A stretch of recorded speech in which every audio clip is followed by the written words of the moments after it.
Hola, te invitamos a escuchar el programa Hablando con la Verdad, en donde a través de audiocápsulas abordamos distintos temas de interés general en la vida cristiana. Puedes escucharlas en línea o descargarlas sin costo alguno. Nuestro único fin es poder ayudarte y bendecir tu vida espiritual. Síguenos en nuestra página de Facebook, YouTube, Twitter y nuestro correo electrónico. Muchas gracias.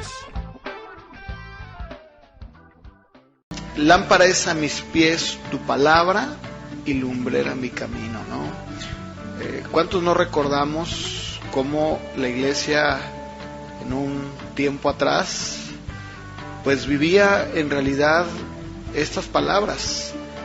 Tenían en su corazón los cristianos solamente una meta, y esa meta era poder en verdad dejar que la palabra de Dios fuera todo para ellos, ¿no?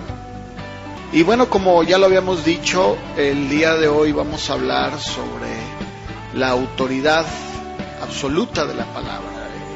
La palabra es suficiente, porque tal parece como que el día de hoy esto ha pasado ya a segundo término. Pareciera como que si el día de hoy la palabra no es suficiente. Hay dos enfoques básicos de la verdad bíblica. Uno es el histórico, que tiene un enfoque muy objetivo, que hace un hincapié en la acción de Dios hacia hombres y mujeres, tal como está escrito en la Escritura. Y el otro enfoque es personal, es un enfoque subjetivo, que pone su énfasis o el hincapié en la experiencia humana de Dios. Ahora, la pregunta es esta: ¿cómo debemos de edificar nuestra teología? ¿Cómo debemos de edificar nuestra vida? ¿Debemos de ir a la Biblia o debemos de basarnos en experiencias de millares de personas? Si nosotros vamos a acudir a las personas, vamos a tener tantos criterios como individuos. Y eso es lo que el día de hoy está pasando dentro del movimiento cristiano evangélico, en muchas de sus ramas. No puedo hablar de todas, pero en muchas de ellas. La teología objetiva histórica es la teología de la Reforma, es el evangelicalismo histórico. La perspectiva subjetiva se basa en la intuición, en la experiencia y en el misticismo. Entonces, la verdad es lo que a cada quien le sucede. Lo que a ti te sucede en tu experiencia, esa es la verdad. Y esto pues lo podemos ver a lo largo de testimonios, de predicaciones. Bueno, el internet está lleno de gente que habla de muchas experiencias. Si nosotros vamos a la Biblia, finalmente es nuestra autoridad suprema, tenemos que ver que pues la Biblia jamás nos enseña que debemos nosotros de basar o de vivir de experiencias. Un ejemplo de esto es Mateo, capítulo 17, versos del 1 al 9, en donde el apóstol Pedro, junto con Jacobo y Juan, son llevados por el Señor Jesús a un monte muy alto. Y dice que en el verso 2, se transfiguró delante de ellos y resplandeció su rostro como el sol, y sus vestidos se hicieron blancos como la luz. E inmediatamente después se aparecieron Moisés y Elías hablando con el Señor Jesús. Y Pedro le dijo: Señor, bueno es que estemos aquí. Si tú quieres, hagamos 3 enramadas, una para ti, otra para Moisés y otra para Elías. Y mientras él hablaba, una nube de luz los cubrió, y una voz desde la nube decía: Este es mi Hijo amado, en quien tengo complacencia, a él oíd. Bien.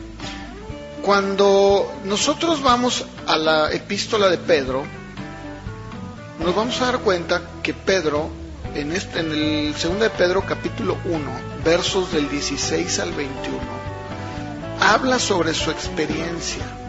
Pero pongamos atención y veamos qué es lo que dice sobre su experiencia. Dice 2 de Pedro 1:16: porque no les hemos dado a conocer el poder y la venida de nuestro Señor Jesucristo siguiendo fábulas artificiosas, sino como habiendo visto con nuestros propios ojos su majestad. Pues cuando Él recibió de Dios Padre honra y gloria, le fue enviada desde la magnífica gloria una voz que decía: este es mi Hijo amado, en el cual tengo complacencia. Y nosotros oímos esta voz enviada del cielo cuando estábamos con Él en el Monte Santo. Y sigue diciendo Pedro: tenemos también la palabra profética más segura, a la cual hacen bien en estar atentos como a una antorcha que alumbra en lugar oscuro, hasta que el día esclarezca y el lucero de la mañana salga en vuestros corazones. Entendiendo primero esto, que ninguna profecía de la Escritura es de interpretación privada, porque nunca la profecía fue traída por voluntad humana, sino que los santos hombres de Dios hablaron siendo inspirados por el Espíritu Santo. ¿Qué está diciendo Pedro? El apóstol Pedro nos habla efectivamente de la experiencia que él vivió, y sin embargo en el verso 19 hace un énfasis muy claro, o marca una diferencia, y dice: pero también tenemos la palabra profética más segura. ¿Más segura que qué? Que la experiencia que él había vivido. Cuando nosotros buscamos la verdad acerca de la vida y la doctrina cristiana, no podemos depender de la experiencia de alguien, aún de nuestras experiencias. Debemos de basar toda nuestra enseñanza en la palabra de Dios revelada. El problema el día de hoy es que se apela a la experiencia, a lo que viviste, a lo que sentiste, más que a la palabra de Dios para dictar lo que es verdadero. Una cantidad muy grande de cristianos cree que el progreso del creyente es tener algo más, algo mejor, alguna experiencia parpadeante, electrificante. La vida cristiana se vuelve un peregrinar para muchos de experiencia en experiencia. Y si la experiencia que acabo de vivir no es tan espectacular, entonces empiezo a buscar algo más. Y si algo anda mal o no viví esa experiencia como la viví la semana pasada, entonces me decepciono, me siento mal.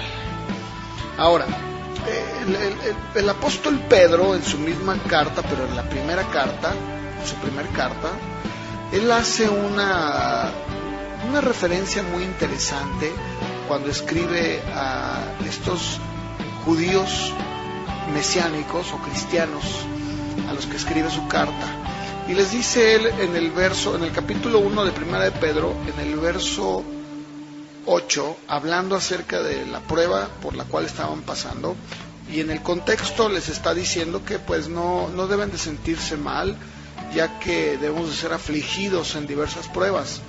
Y después, cuando habla acerca del Señor Jesús, dice: a quien aman sin haberle visto, y en quien creyendo, aunque ahora no lo veas, se alegran con gozo inefable y glorioso, obteniendo el fin de vuestra fe, que es la salvación de vuestras almas. Si nos damos cuenta, Pedro deja bien en claro que estos cristianos no habían visto a Jesús. Es más, no lo verían, pero que sin embargo se gozaban. Hoy en día, muchos, entre ellos puedo decir que Benny Hinn, han dicho que Jesús se haría presente en las plataformas de sus cruzadas, incluso de algunas iglesias. Esto no es el único, no es exclusivo de él. Hay mucha gente que incluso presume de decir que ven a Jesús cada mañana, que platican con Jesús, que hablan con él, casi que desayunan con él y que ponen su brazo alrededor de él y que hasta chistes les cuentan, ¿no? Qué diferente es esta actitud de Pedro al hablar, a escribir a estos cristianos diciéndole: a quien aman sin haberle visto. Ahora, cuando nosotros vamos a la Escritura, es muy interesante ver cómo cada vez que alguien veía a Dios o a Cristo, no era el mismo. Cada vez que tuvieron un encuentro con Cristo, no fueron los mismos. Su actitud cambiaba de una manera determinante. Isaías dijo: ay de mí que soy un hombre muerto. El mismo Moisés dice la Biblia que cubrió su rostro porque tuvo miedo de mirar a Dios.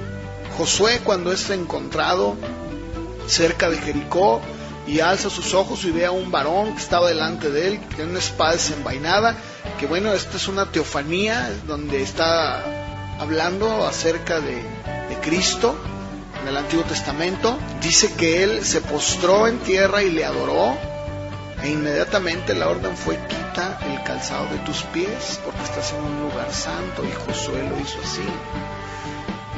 Cuando vemos nosotros al apóstol Juan en la isla de Patmos, vemos cómo también él escribe y dice que cuando vio a Jesús resucitado, cayó como muerto. El mismo apóstol Pablo, cuando iba al camino a Damasco, inmediatamente es encontrado con un resplandor de luz del cielo, y él preguntó: ¿quién eres, Señor? Y Jesús le respondió: soy Jesús a quien tú persigues. Dice que él, temblando y temeroso, dijo: Señor, ¿qué quieres que yo haga? No dice que se puso a platicar con Jesús sobre el calor que había en Damasco. No sucedió así. Ahora, una de las cosas que Jesús dejó muy en claro en el Evangelio de Juan, capítulo 20, versos del 26 al 29, dice que cuando se aparece a sus discípulos, dice que estaba Tomás ahí. Entonces, cuando las puertas estaban ya cerradas y Jesús se pone en medio de ellos y les dice: pasa ustedes. Y entonces le dice a Tomás: pon tu dedo y mira mis manos, y acerca tu mano y métela en mi costado, y no seas incrédulo sino creyente. En el verso 29 Jesús le recrimina y le dice: porque me has visto, Tomás, creíste. Bienaventurados los que no vieron y creyeron. Ahora, si nos referimos nuevamente al apóstol Pablo, el apóstol Pablo fue un hombre que tuvo una experiencia tremenda con Dios. Él fue llevado al tercer cielo. ¿Se imaginan eso? No es como estas personas que comenté. Había un motivo, había una razón importante por la cual él fue llevado al tercer cielo. Pero si ponemos atención, el apóstol Pablo no alardea de esto. Cuando él habla de este tema es porque los mismos corintios lo orillan a tener que alardear y decir que él era un hombre que también tenía una autoridad, y él era un apóstol, y él también había tenido manifestaciones de Dios. Fue obligado a hablar de este tema. Y sin embargo, algo muy interesante es que en el verso 4 de 2 Corintios 12 dice que fue arrebatado al paraíso, donde oyó palabras inefables que no le es dado al hombre expresar.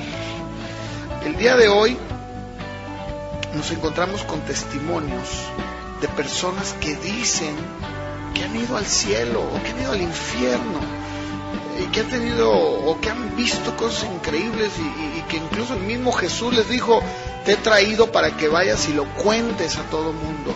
Qué contrario a lo que pasó con Pablo, qué distinto al apóstol Pablo. De hecho, él mismo en el mismo capítulo dice: si quisiera gloriarme, no sería insensato, y para que la grandeza de las revelaciones no me exaltara desmedidamente, me fue dado un aguijón en mi carne. El Señor le dice: bástate de mi gracia, porque mi poder se perfecciona en la debilidad. Y sigue diciendo el apóstol Pablo en el verso 9: de buena gana me voy a gloriar más bien en mis debilidades, para que repose sobre mí el poder de Cristo.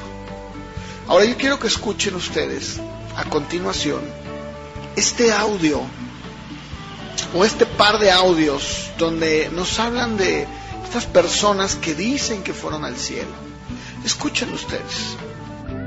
El Ministerio Internacional Luz para las Naciones presenta una revelación del cielo y el infierno a 7 jóvenes. 11 de abril de 1995. Dios nos da una revelación que cambiaría la trayectoria de nuestras vidas. Apenas comenzábamos a conocer de Dios y de su palabra. Somos 7 jóvenes a los que Dios les ha dado el privilegio y la responsabilidad tan grande de compartir esta revelación. Todo comenzó como a eso de las 10 de la mañana aproximadamente. Nosotros estábamos en oración y teníamos preparado un día para salir de campo. De repente como a eso de las 10 de la mañana aproximadamente, por la ventana del cuarto donde estábamos entró una luz poderosa, una luz blanca, y cuando aquella luz entró por la ventana, nosotros inmediatamente comenzamos a hablar en lenguas y fuimos bautizados en el Espíritu Santo. En ese momento quedamos fascinados y maravillados con lo que estábamos viendo, una luz gloriosa que alumbraba todo el cuarto donde estábamos, una luz que sobrepasaba el resplandor del sol, y en medio de aquella luz vimos la figura de ángeles vestidos de blanco, eran hermosos, altos, de buen parecer, y en medio de aquellos ángeles vimos algo maravilloso, la figura de un hombre, la figura de un ser especial, un hombre que vestía un manto blanco, blanco, resplandeciente, que sus cabellos eran como hilos de oro, no podíamos ver su rostro, era demasiado brillante, pero veíamos un cinto que atravesaba su pecho, y aquel cinto decía en palabras en oro y brillante, decía Rey de Reyes y Señor de Señores. Sus pies estaban vestidos con sandalias de oro puro, y su belleza era sin igual. Cuando vimos la presencia de aquel hombre caímos de rodillas y empezamos a escuchar su voz era algo especial y maravillosa, y taladraba en nuestro corazón como espada de dos filos, como dice la palabra de Dios. Cuando nos dijo en unas palabras sencillas pero poderosas, pudimos escucharle audiblemente, y nos decía lo siguiente, nos decía: hijitos míos, no temáis, yo soy Jesús de Nazaret, y os he visitado para mostraros un misterio, para que lo llevéis a los pueblos, para que lo llevéis a las naciones, para que lo llevéis a las ciudades, para que lo llevéis a las iglesias, y a todo lugar donde yo os dijere que fuereis, iréis, y a donde no iréis. La Biblia, la palabra de Dios dice en Joel capítulo 2 versículo 28, dice la palabra de Dios: en los posteriores tiempos derramaré mi espíritu sobre toda carne, los ancianos soñarán sueños, los jóvenes verán visiones y los niños profetizarán. Ese es el tiempo que Dios está preparando para todos. Presentamos la segunda parte de la narración del libro Una revelación divina del infierno. La próxima noche, Jesús y yo visitamos el infierno de nuevo.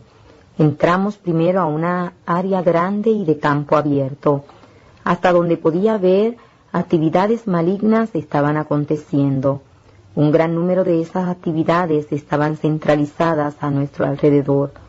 A unos 10 pies de donde estábamos parados, observé una actividad bien peculiar mayormente porque muchas formas malignas y espíritus malos salían apurados de esa área en particular.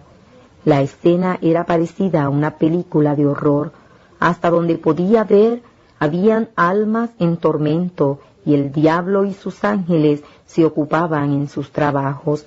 La media oscuridad estaba traspasada por gritos de agonía y desesperación.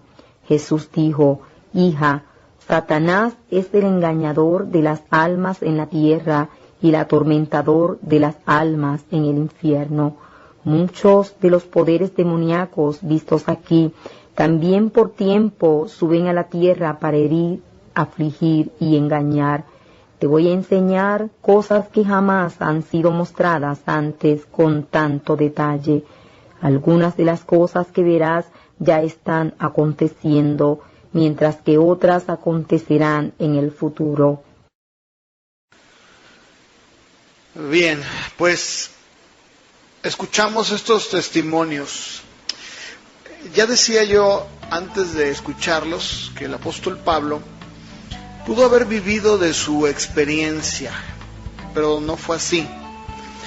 Cuando escribe él a los Corintios en su segunda epístola, en el capítulo 5, versos del 1 al 7, les dice, empezando en el contexto, está hablando acerca de nuestra morada terrestre. Están en este tabernáculo, gemimos con angustia, y en el verso 6 dice: así que vivimos confiados siempre, y sabiendo que entre tanto que estamos en el cuerpo, estamos ausentes del Señor. Verso 7, porque por fe andamos, no por vista. Confiamos y más quisiéramos estar ausentes del cuerpo y presentes al Señor. Por lo tanto, procuramos también, ausentes o presentes, serle agradables. ¿Cuál es el énfasis que pone Pablo a los Corintios? Vivimos por fe, no por vista. Ahora, ¿por qué vemos este desvío en muchos? ¿Por qué vemos que una gran cantidad de gente le llama la atención y invitan incluso a estas personas a sus iglesias a compartir? Que más adelante vamos a ver cuál es el centro del Evangelio. El centro del Evangelio no es la experiencia, no es lo que supuestamente Jesús te haya mostrado. Eso no es lo que Pablo predicó, ahorita lo vamos a ver más adelante. Pero la razón es muy obvia. La gente se siente atraída por supuestas visiones, viajes al cielo, experiencias espirituales, bla, bla, bla. Y dicen, Cristo manifestará su deidad y señorío en la medida en la que cada día su gloria se vaya manifestando. Incluso por ahí un predicador dijo que la palabra no era suficiente. Sin embargo, el Salmo número 19, versos del 7 al 14, el Espíritu Santo dijo a través del salmista: la ley del Señor es perfecta, que convierte el alma. El testimonio de Jehová es fiel, que hace sabio al sencillo. Los mandamientos de Jehová son rectos, que alegran el corazón. El precepto de Jehová es puro, que alumbra los ojos. El temor de Jehová es limpio, que permanece para siempre.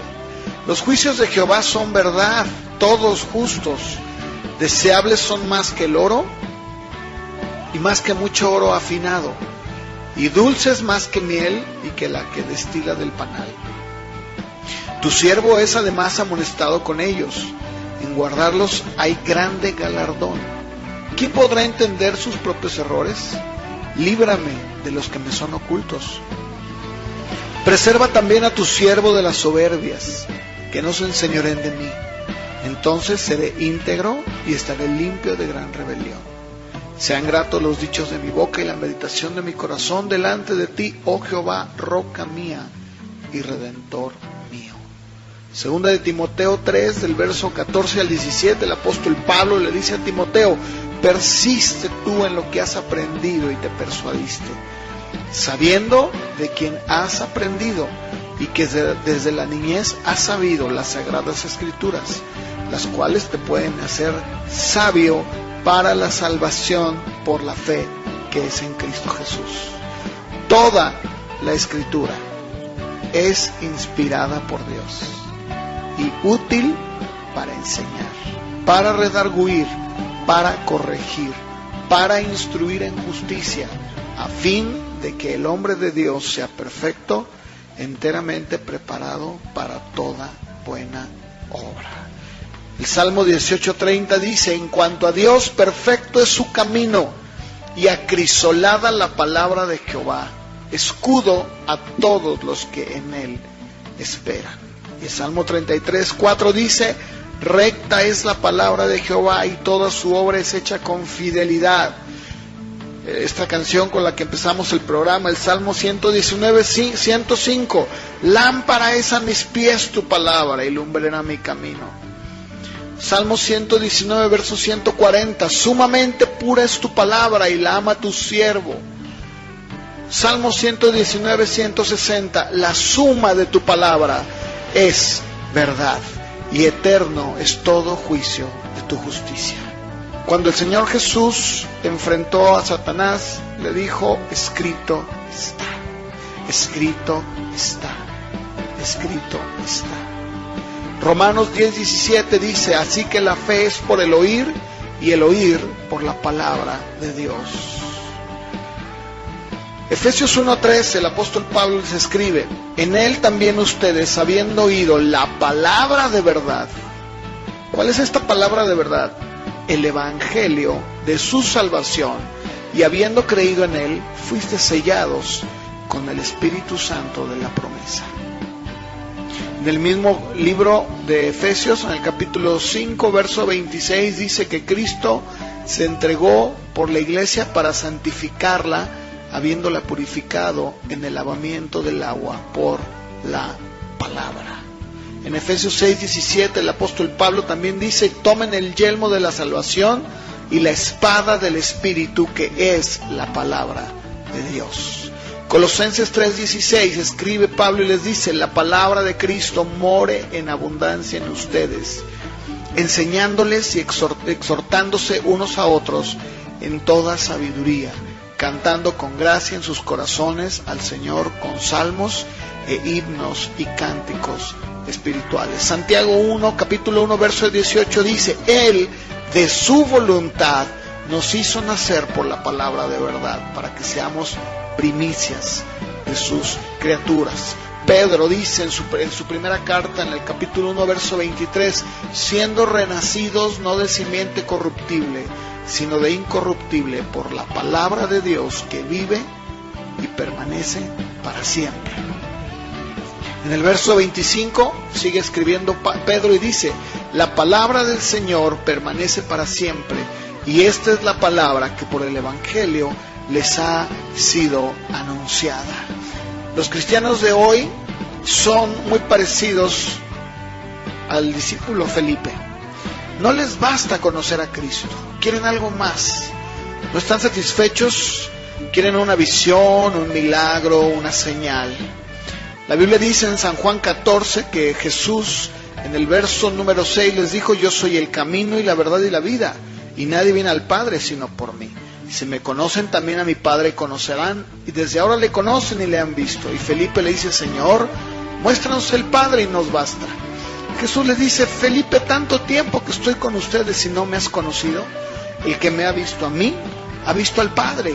¿Cómo pues dices tú, muéstranos al Padre? ¿No crees que yo soy en el Padre y el Padre en mí?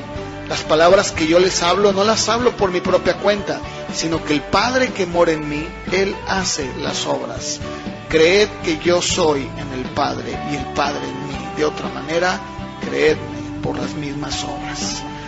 Sin embargo, la tendencia el día de hoy es medir la verdad por la experiencia personal en vez de medirla por la Escritura. Las Escrituras quedan en segundo plano. Primero está la experiencia, las que definen lo que creemos. Como un escritor dijo, las experiencias con Dios proveen una base para la fe. Estamos de acuerdo en que la emoción, como la experiencia, son los resultados esenciales de una fe genuina. En una experiencia espiritual auténtica, la emoción, los sentimientos y los sentidos, sí, efectivamente, se ven intensos y trascienden lo normal. Esto incluso puede incluir sentimientos muy fuertes de remordimiento por el pecado, un fuerte sentido de confianza que sobrepasa el dolor de una situación traumática, esa paz que se sobrepone en medio de los problemas, ese abrumador sentido de gozo relacionado con la confianza y con la esperanza en Dios, un intenso dolor por los perdidos, esa alabanza que sale de nuestro corazón al comprender la gloria de Dios, amplificada por el Espíritu Santo y aplicada por Él a nosotros personalmente. La experiencia espiritual es por definición una conciencia interna que incluye una fuerte emoción en respuesta a la verdad de la palabra de Dios. La experiencia auténtica ocurre en respuesta a la verdad. Muchas experiencias son completamente apartadas del plan revelado de Dios y de la operación de Dios indicada en la Escritura, y en algunos casos contraria a ella. Cuando las experiencias se convierten en la base para la creencia, no hay límite para la clase de falsa enseñanza que se puede surgir. ¿Cómo saber lo que es puro de lo impuro? ¿Cómo saber lo que es hereje de lo no hereje? ¿Cómo saber lo que es espiritual de lo carnal?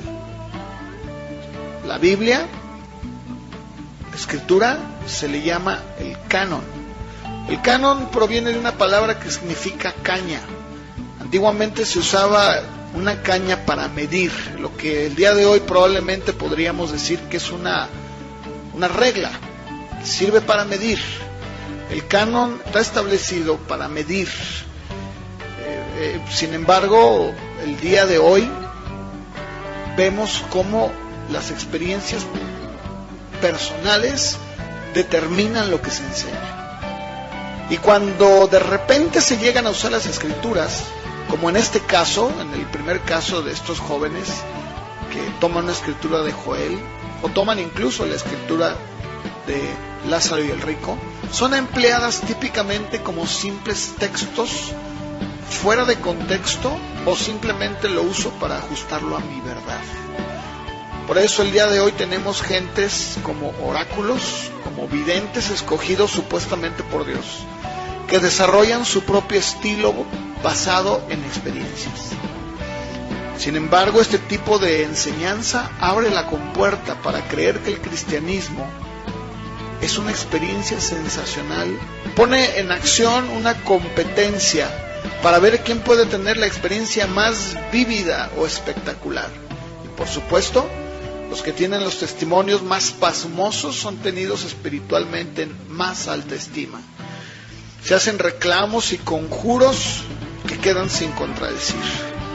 En vez de responder a una interpretación apropiada de la palabra de Dios, se siguen acumulando experiencias fantásticas y descabelladas.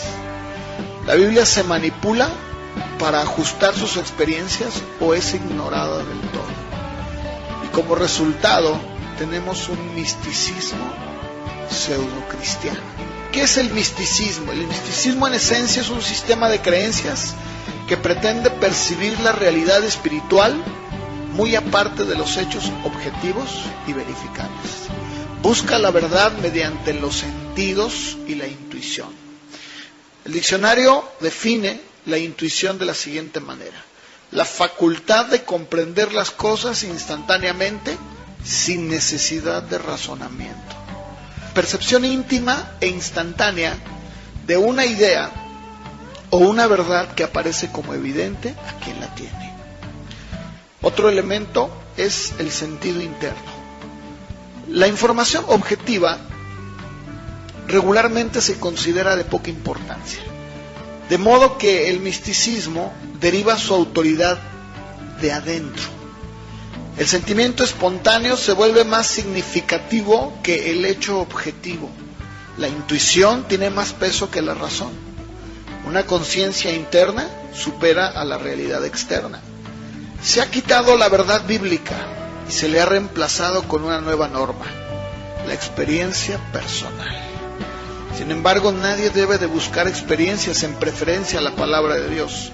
Toda experiencia debe ser calificada y validada por las Escrituras.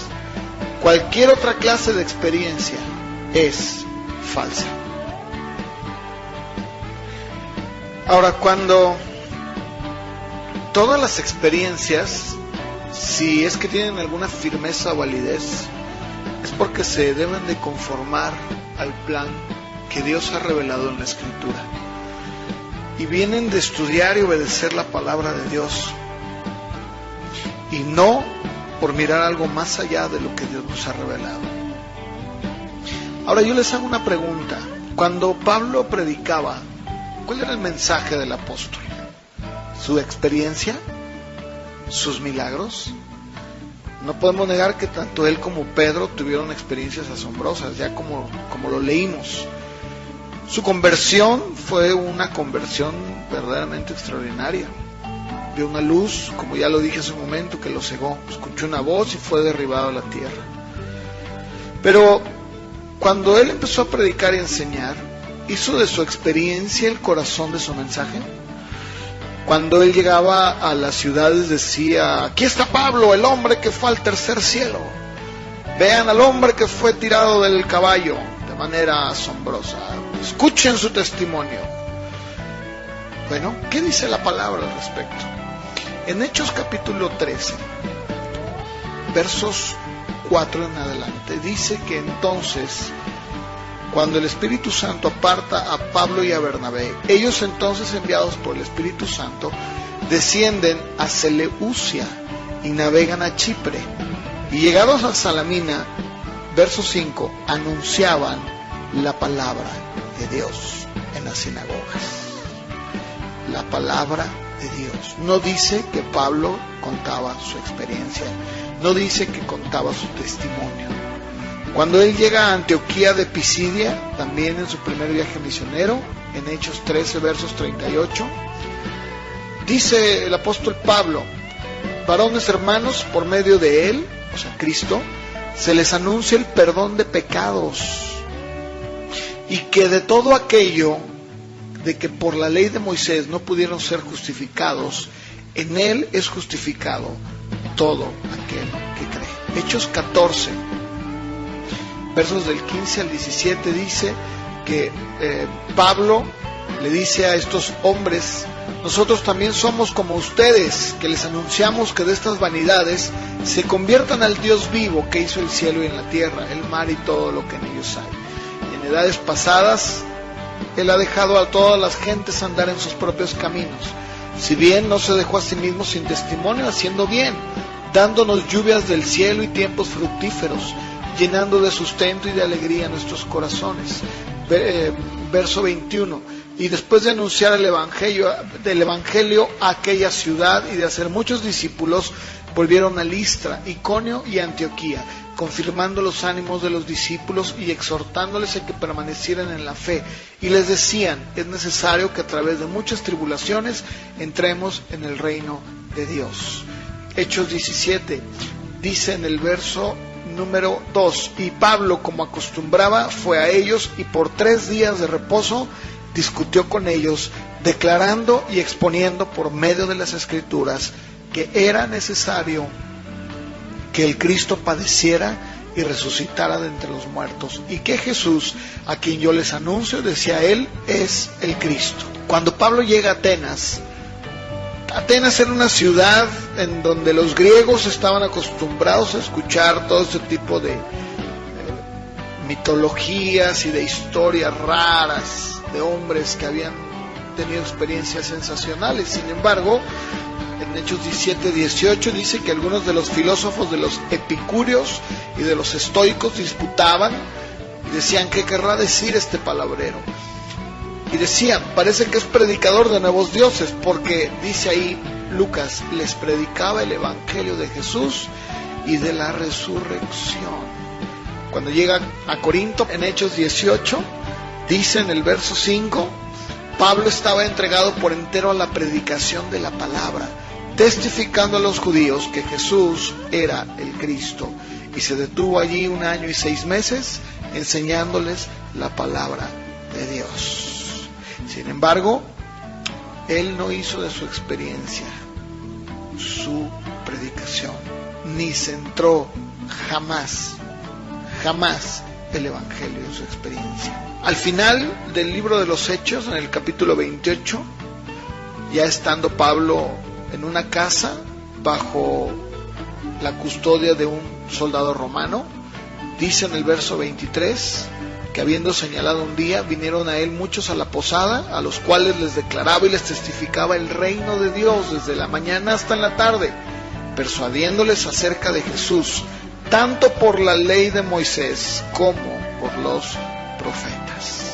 Dice la Biblia, el apóstol Pablo en Romanos 10:2, porque yo doy testimonio, hablando de los judíos, de que tienen celo de Dios, pero no basado en el conocimiento. Y tal parece que el día de hoy es exactamente lo que pasa en la iglesia. Hay un gran celo. ¿Cuántos cristianos no se molestan, se enojan y dicen que tienen un hambre y un celo por la palabra? Sin embargo, ese celo no está conforme o no se basa en el conocimiento de la palabra de Dios.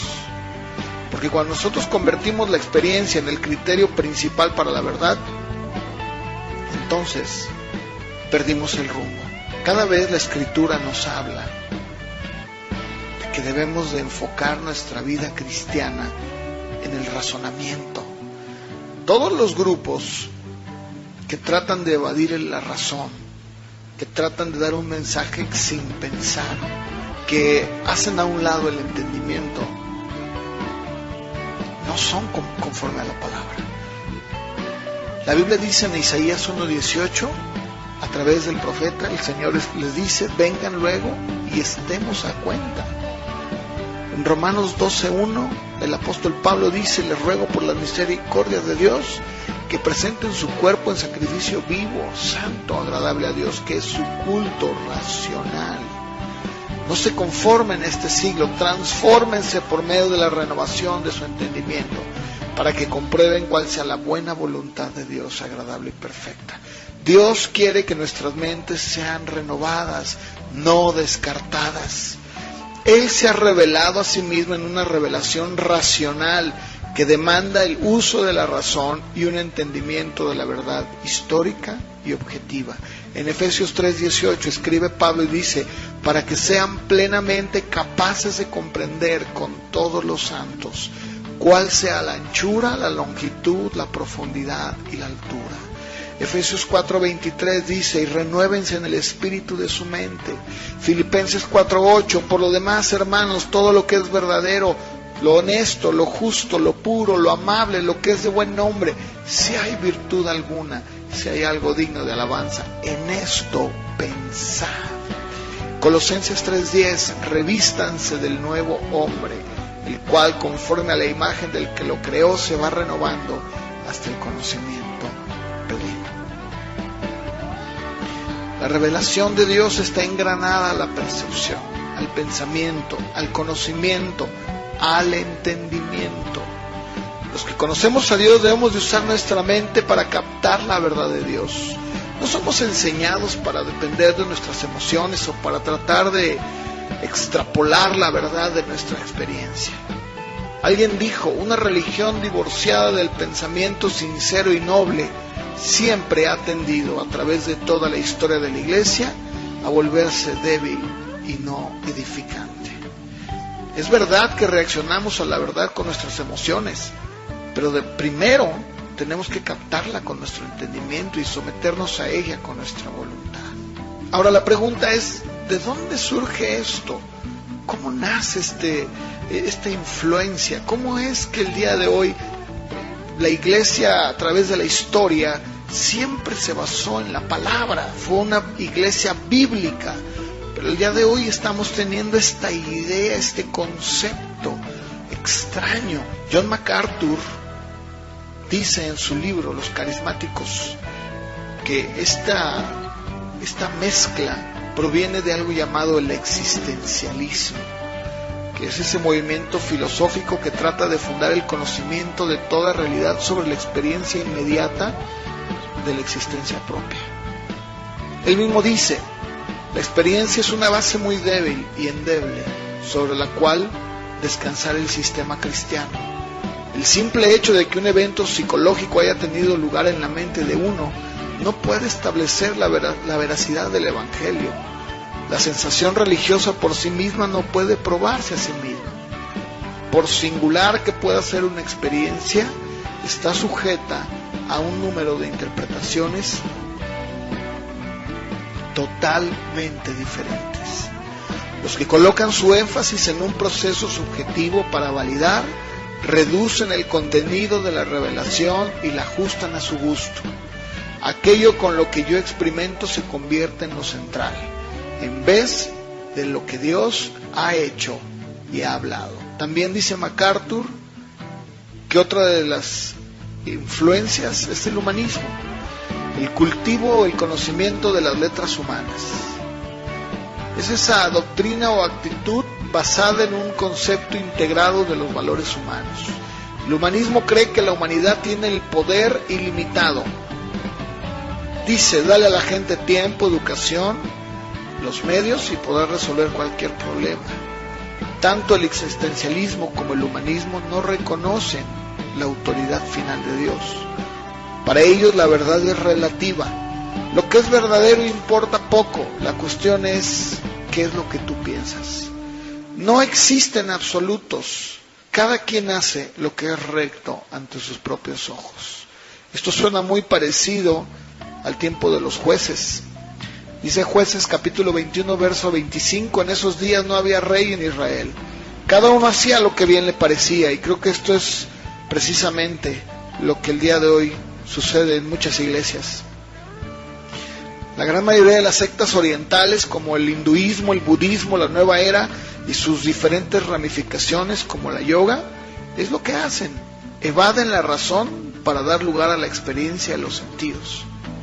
La diferencia, dice MacArthur, que había entre el baalismo, el dios cananeo, y el yaveísmo, la adoración a Jehová, estaba entre aproximarse a la voluntad del Dios del pacto que puede ser entendido, conocido y obedecido, y la fuerza vital ciega en la naturaleza que solo puede ser sentida, absorbida e imitada. El día de hoy, con el énfasis extremo en la experiencia, muchos están cercanos al antiguo tipo de baalismo. La experiencia puede ser un instrumento peligroso en las manos de Satanás. Él se deleita en que los cristianos busquen experiencias y quiten el énfasis en la palabra de Dios. En el Evangelio de Juan capítulo 4, ¿recuerdan ustedes? El Señor se encuentra con esta mujer samaritana y le dice: ustedes adoran lo que no saben, nosotros adoramos lo que sabemos, porque la salvación viene de los judíos. Y sigue diciendo el Señor: la hora viene y ahora es cuando los verdaderos adoradores adorarán al Padre en espíritu y en verdad. En espíritu y en verdad. No podemos nosotros solamente adorarle a Dios en espíritu, tenemos que hacerlo en verdad, con nuestra mente, con el entendimiento. Pablo le escribe a los Corintios en 1 Corintios 14:15 y les dice: ¿qué pues? Oraré con el espíritu, pero oraré también con el entendimiento. Cantaré con el espíritu, pero cantaré también con el entendimiento. Dios es espíritu, los que le adoran en espíritu y en verdad es necesario que le adoren. Nuestro acercamiento y adoración a Dios no puede estar basada en el espíritu únicamente, debe estar acompañado de la verdad, con ese entendimiento. Dice MacArthur: el cristianismo está en peligro. Nos estamos convirtiendo en víctimas del espíritu experiencial del día.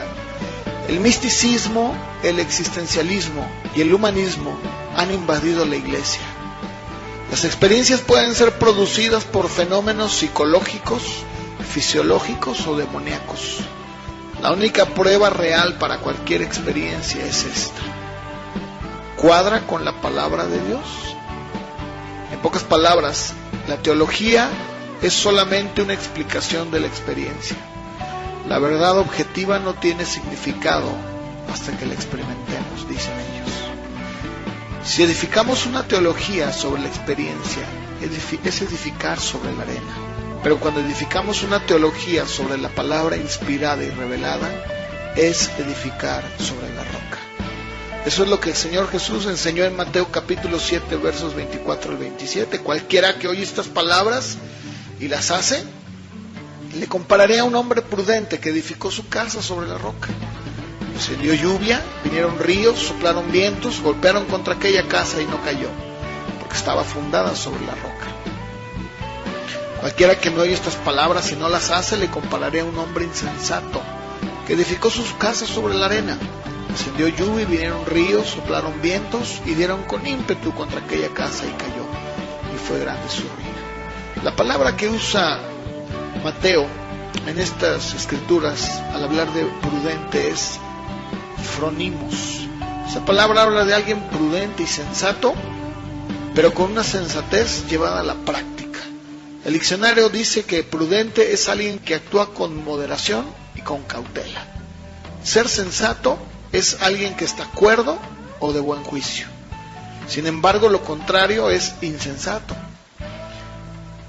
Y esa palabra que usa Mateo de insensato es moros. Habla de alguien obtuso, alguien tonto, alguien estúpido, ignorante o insensato.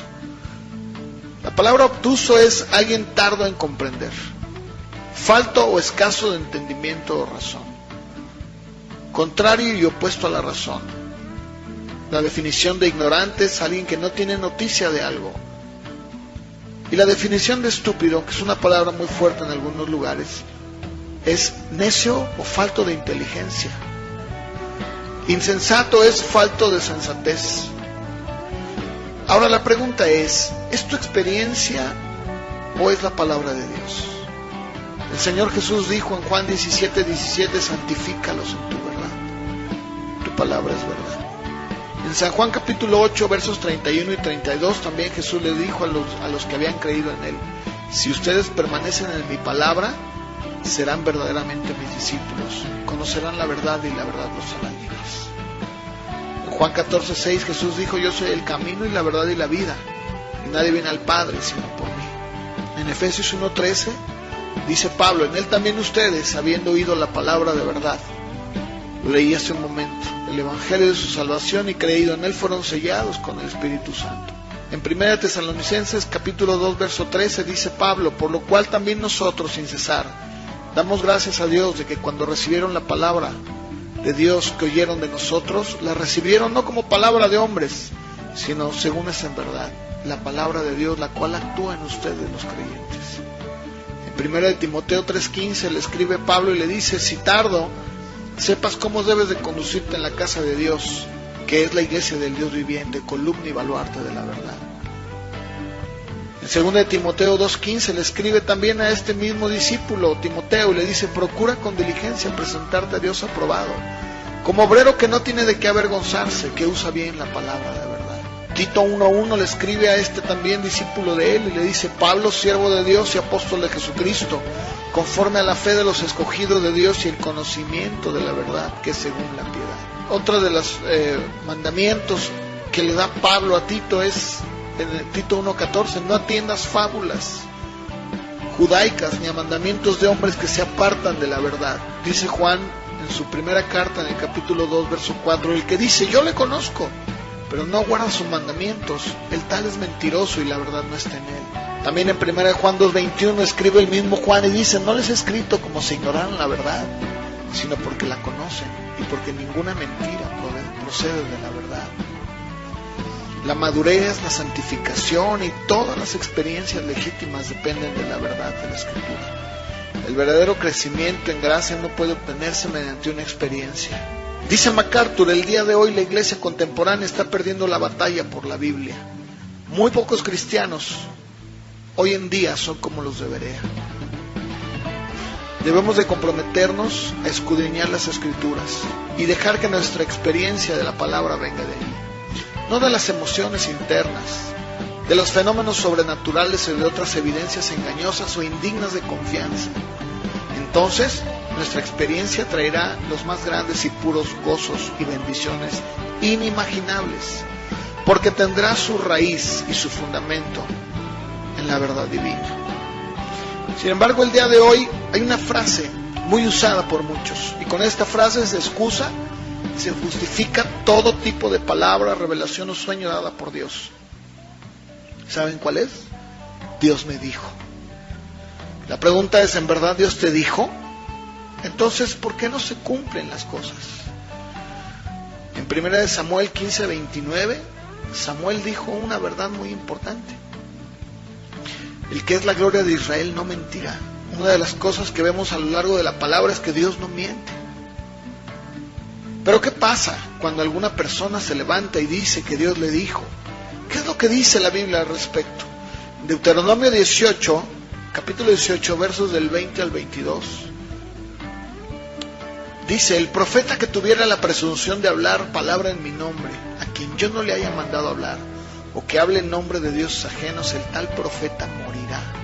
Verso 22. Si el profeta hablara en nombre de Jehová y no se cumple lo que dijo, ni acontece, es palabra que Jehová no ha hablado. Con presunción la habló el tal profeta, no tengas temor de él. Pero no solamente deja en claro la Biblia esto. En Ezequiel 13:9 dice: está mi mano contra los profetas que ven vanidad y adivinan mentira. Y da una clara advertencia: no estarán en la congregación de mi pueblo, ni serán inscritos en el libro de la casa de Israel, ni a la tierra de Israel volverán. Este tipo de afirmación es muy peligrosa. Tiene el efecto desafortunado de apartar a los cristianos de la Escritura, la cual es digna de confianza, y enseñarles a buscar la verdad a través de medios subjetivos. Todas estas profecías, sueños, visiones, palabras de sabiduría, desprecian la palabra de Dios, que es eterna, inspirada, y hace que la gente busque más allá de la Biblia formas de revelación que llaman ellos más frescas y más íntimas. Sin embargo, esta es la tendencia más insana y destructiva. Esa excesiva preeminencia dada al Espíritu Santo en las reuniones y la preocupación por los dones, éxtasis y profecías tiende a descuidar la Escritura. La gente se pregunta: ¿por qué estar atado a un libro del pasado cuando puedo comunicarme cada día con el Dios vivo? Pero este es exactamente el punto peligroso. Fuera del control constante de la revelación escrita, muy pronto nos veremos sumergidos en la subjetividad. Y el creyente, aunque tenga las mejores intenciones, se puede hundir rápidamente en desviaciones, iluminismo o exaltación. No olvidemos la prohibición en Deuteronomio que se nos da: no añadas a la palabra que te mando, ni disminuyas de ella, para que guardes los mandamientos de Jehová tu Dios que yo te ordeno. En Deuteronomio 4:2. Y en Apocalipsis 22, 18 y 19, Juan escribe y dice: yo testifico a todo aquel que oye las palabras de la profecía de este libro. Si alguno añade estas cosas, Dios traerá sobre él las plagas que están escritas en este libro. Y si alguno quita las palabras del libro de esta profecía, Dios quitará su parte del libro de la vida y de la santa ciudad y de las cosas que están escritas en este libro. Sin embargo, el día de hoy se le sigue dando un enfoque. Se dice que Dios todavía sigue hablando. John MacArthur en su libro dice: la inspiración continua o revelación actualizada, el decir que Dios sigue hablando y dando dirección equiparada a la misma palabra de Dios es un error. Se cree que el canon no ha sido cerrado, por lo tanto dicen Dios sigue hablando. Yo quiero que escuchen a continuación el siguiente audio o los siguientes audios, y creo que todos los que lo escuchemos vamos a estar de acuerdo en que hemos oído de esto muchas veces, y a esto es a lo que me estoy refiriendo. You know what I'm talking about. ¿Cuántos saben lo que estoy diciendo en esta noche? You come to church all distressed. Usted viene a los cultos todo deprimido. You come home and you're weary. Vienes y estás cansado. Your kids are acting up. Tus hijos no se están portando bien. Your family's breaking up. Tu familia está en crisis. Society's falling apart. La sociedad se está desbaratando. But all of a sudden you hear some music that's annoying. Pero de repente uno escucha música que se está tocando. And you start to feel rest come to your spirit. Y de repente un descanso viene al alma. And then all of a sudden God can talk to you. Y de repente Dios te comienza a hablar. That's what anointed music should be. Eso es lo que música ungida debe de hacer. It should be getting us into a place that we can hear a word. Debe de ponernos en un lugar para escuchar palabra de Dios. How many of you need a word from God? ¿Cuántos necesitan una palabra de Dios? It's going to happen here tonight. Va a acontecer en esta noche. Because there's somebody here. Porque hay alguien aquí that knows how to play. Que sabe tocar y ungir, seguir ungimiento. Can you feel what I'm talking about? Usted siente lo que estoy diciendo en esta noche. I'm sorry, I can't keep quiet. Lo siento mucho, pero no me puedo quedar callado. God's about to do something this Dios house. está para hacer algo en esta noche. God's about to give direction to somebody. Dios le va a dar dirección a alguien. God's about to give a word to somebody. Dios va a dar palabra a alguien. You thought you just came to a concert. No has venido solamente a un concierto. God has a word for you. Pero Dios tiene una palabra para ti. By the authority that is in the Word of God. Por la autoridad de la palabra de Dios. By the power that is in the name of Jesus. Y el poder del nombre de Jesús. I loose this service right now. Yo desato en este culto en esta noche en el nombre de Jesús. I loose this anointed music in Jesus. Yo desato esta música ungida en esta noche. No devil in hell is going to stop what God's going to do. No hay diablo en el infierno que va a parar esto. I hear a word. Yo escucho una palabra. I hear a word. Hay una palabra.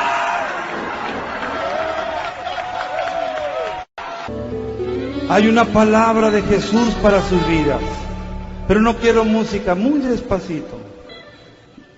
Quiero que con sus ojos cerrados escuchen esta palabra de Jesús para ustedes, muchachos de Tijuana, señoritas. Jesús tiene una palabra. El Señor está trayendo revelación a su iglesia de diferentes formas, a través de los dones de interpretación, de lenguas, a través de la palabra dicha por fe.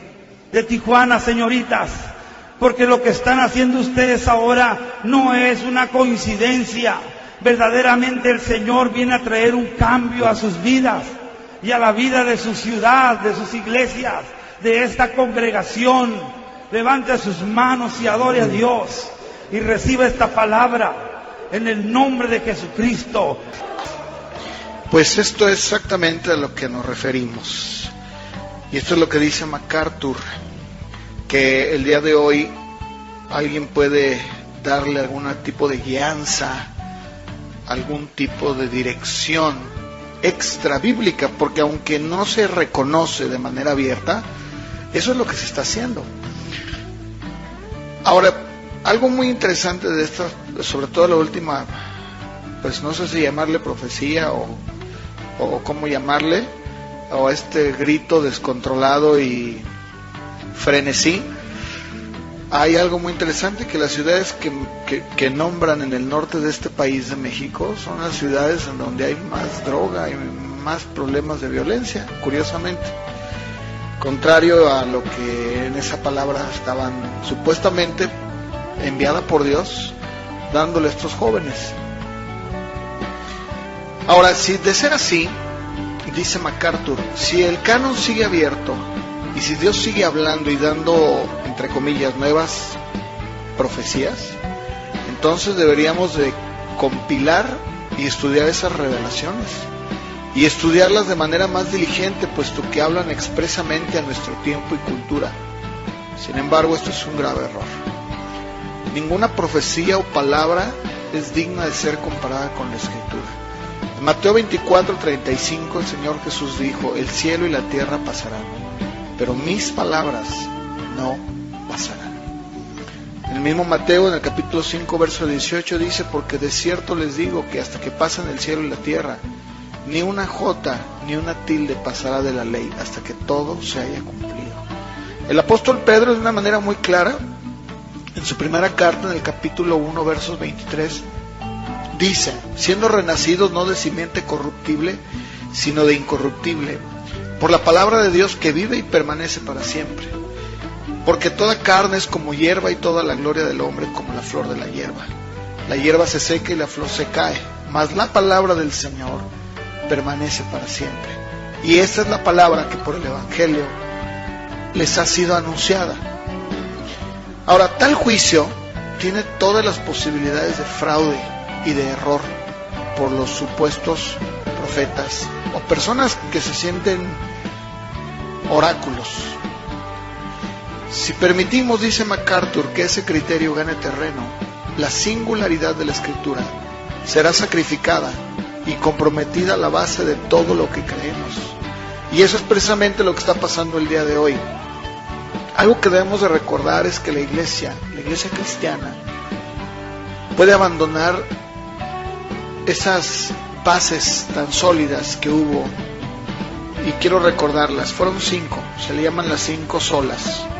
Una de ellas es la sola Escritura, en donde evidentemente esta primera hablaba de que solamente por la Escritura, solamente la Escritura, afirmaba la doctrina bíblica, que la Biblia es la única autoridad para todos los asuntos de fe y práctica.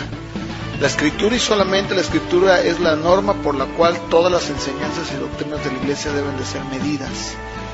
Como Martín Lutero declaró elocuentemente cuando se le pidió retractarse de sus enseñanzas, él dijo lo siguiente: que se me convenza mediante testimonio de la Escritura y claros argumentos de la razón, porque no le creo ni al Papa ni a los concilios, ya que está demostrado que a menudo han errado, contradiciéndose a sí mismos. Por los textos de la Sagrada Escritura que he citado, estoy sometido a mi conciencia y ligado a la palabra de Dios. Por eso no puedo ni quiero retractarme de nada, porque hacer algo en contra de la conciencia no es seguro ni saludable. No puedo hacer otra cosa. Esta es mi postura. Que Dios me ayude. Amén. Esto es bien importante.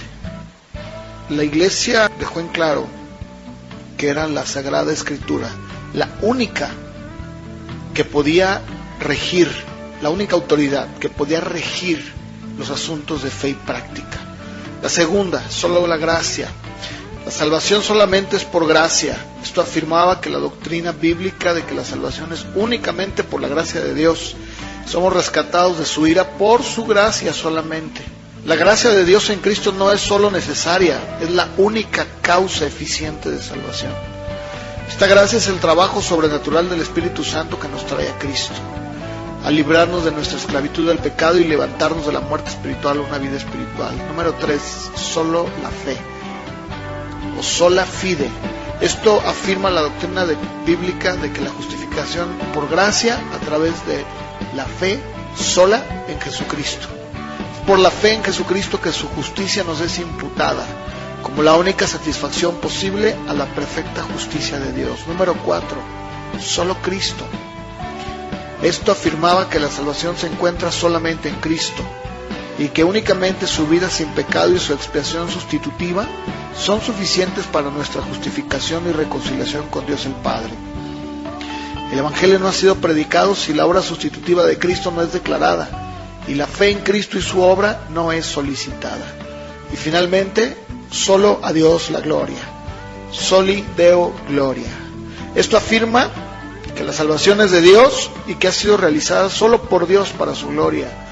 Como cristianos debemos de glorificarle siempre y vivir toda nuestra vida ante la presencia de Dios, bajo la autoridad de Dios y para su gloria únicamente.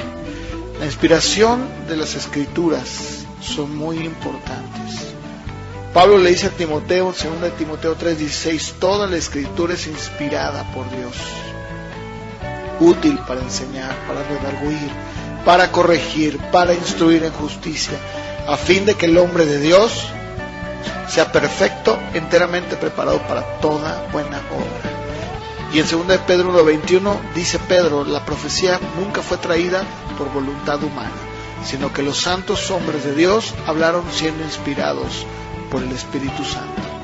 El diccionario Webster define la palabra inspiración de esta manera: es la influencia sobrenatural del Espíritu de Dios ejercida sobre la mente del hombre, influencia que capacitó a los profetas, apóstoles y escritores sagrados para exponer la verdad divina sin mezcla ni error.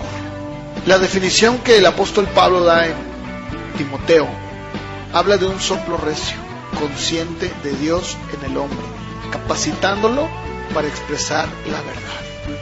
En pocas palabras, es Dios que habla por medio del hombre y por lo tanto no hay error. La inspiración no significa que la Biblia contiene la revelación de Dios. Cada palabra de la Escritura fue expirada por Dios. Desde la antigüedad Dios lo dejó bien en claro con sus emisarios a quienes se encomendaba. Cuando vemos a Moisés en Éxodo 4:12 dice, ve y yo estaré con tu boca, te enseñaré lo que hayas de hablar. A Jeremías le dijo, he puesto mis palabras en tu boca, Jeremías 1:9. A Ezequiel le dijo, en el capítulo 3, verso 4, hijo de hombre, ve y entra a la casa de Israel y habla a ellos con mis palabras, mis palabras. Verso 10, todas mis palabras que yo te hablaré y oye con tus oídos. Toma en tu corazón todas mis palabras que yo te hablaré y oye con tus oídos. Verso 11, ve y entra a los cautivos, a los hijos de tu pueblo y háblales. ¿Qué es lo que entonces se está tratando de enfocar el día de hoy? El día de hoy se le quiere dar lugar para la inspiración continua o una revelación actualizada. Sin embargo, el canon ya se cerró. La palabra de Dios compuesta del Antiguo y el Nuevo Testamento son un milagro en sí mismo. Sin embargo, el día de hoy se trata de equiparar a la profecía, revelación, sueño, pónganle el nombre que gusten, con la palabra de Dios. A través de la Escritura Dios nos ha dado un cuerpo de enseñanza que es definitivo y completo. Nuestra fe cristiana descansa en una revelación histórica y objetiva, por lo tanto no podemos nosotros hacerla a un lado. Los cristianos no debemos de actuar apresuradamente ni informalmente con los asuntos de inspiración y revelación. Para distinguir entre la voz de Dios y la voz humana es esencial una comprensión correcta de la doctrina cristiana. El apóstol Juan, en su primera carta, en el capítulo 4, verso 1, le escribe a ellos y les dice, amados, no crean a todo espíritu, sino probad. La palabra que usa Juan es dokimazo, la cual significa someter a prueba, examinar, con el único fin de decidir. Y esto se refería principalmente a los metales, pero lo podíamos aplicar en el aspecto espiritual. En 1 Tesalonicenses capítulo 5, verso 21, Pablo usa esa palabra.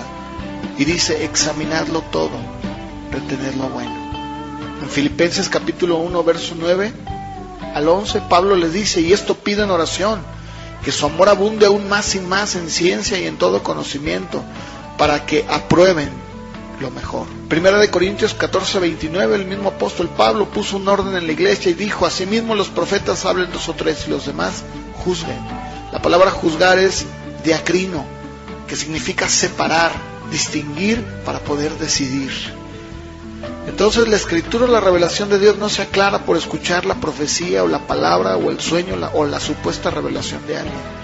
Se aclara cuando alguien estudia cuidadosa y diligentemente. Es así como la palabra nos lo enseña. En Hechos, capítulo 8, vemos que el Señor le habla a Felipe para hablarle a un hombre eunuco. Dice que cuando él se acerca, el hombre está leyendo la escritura y no entiende. Y si ustedes se dan cuenta, dice en el verso 35 que Felipe, abriendo su boca, comenzó desde esta escritura, desde Isaías 53, a anunciar el evangelio de Jesús. No hay atajos para interpretar la palabra de Dios correctamente. Debemos de ser como los cristianos de Berea, que eran más nobles, sí, porque recibieron la palabra con toda solicitud, pero dice la Biblia que escudriñaban cada día las escrituras para ver si estas cosas eran así. El mensaje de Pablo a Timoteo sigue vigente el día de hoy.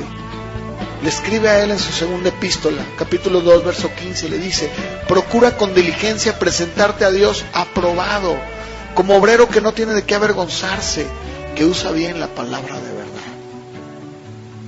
Dios ha obrado a través de un proceso histórico para establecer la autenticidad del canon, de modo que toda la iglesia pudiera tener una norma clara. Si tiramos o nos deshacemos de esa norma histórica y redefinimos la inspiración y la revelación, socavaremos nuestra propia capacidad para recibir la verdad de Dios. Si trastornamos la singularidad de la Biblia, no tendremos manera de distinguir la voz de Dios de la de los hombres. Y eventualmente, como ya sucede el día de hoy, cualquiera puede decir lo que se le antoje y alegar que es palabra de Dios. Y nadie tendría el derecho de negarlo. Sin embargo, esa es la situación que priva el día de hoy. Por mi parte, es todo. Que Dios les bendiga y nos vemos, si Dios nos lo permite, en el próximo programa. Se despide de ustedes su amigo y hermano Luis Wale.